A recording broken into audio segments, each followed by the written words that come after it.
Iran में जो army थी वो शाह के अंडर थी, तो एक डर तो ये था अयतुल्ला ख़ोमेनी को कि उसमें जो रॉयलिस्ट एलिमेंट्स हैं वो कू नहीं कर दें, क्योंकि आखिर तो पीपल विद गन्स डिसाइड कि कौन रूल करेगा।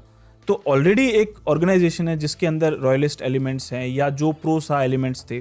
फिर उनके वहाँ एक इंटेलिजेंस ऑर्गेनाइजेशन था बहुत ही नोटोरियस, सवाक, अच्छा, जो कि इंटेलिजेंस का काम करता था। उसने बहुत ही एंटी शाह लोगों को मतलब बंधक बनाया या उनके ऊपर ज्यादतियाँ की, तो वो भी एक वजह थी। तो एक ऐसा ऑर्गेनाइजेशन बनाया जाए जिसकी loyalty absolutely to the supreme leader रहे, टू द इस्लामिक रेवोल्यूशन रहे, क्योंकि आर्टिस्ट की लॉयल्टी ईरान के प्रति है, सही, बट ईरान में क्या गवर्नमेंट सिस्टम होगा उसके प्रति नहीं है उसकी। तो ये डिस्टिंक्शन बहुत जरूरी था, इसलिए इस्लामिक रेवोल्यूशनरी गार्ड एग्जिस्टेंस में आए।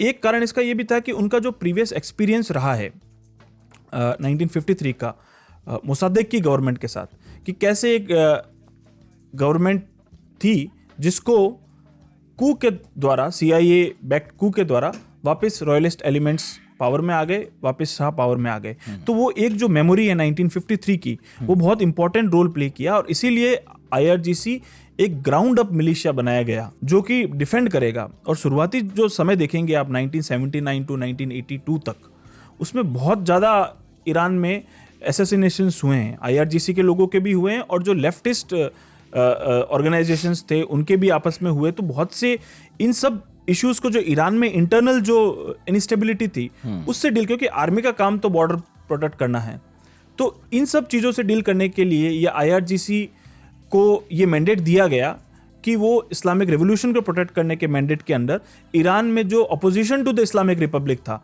उसको बिल्कुल ही क्रश करे या उसको मैनेज करे।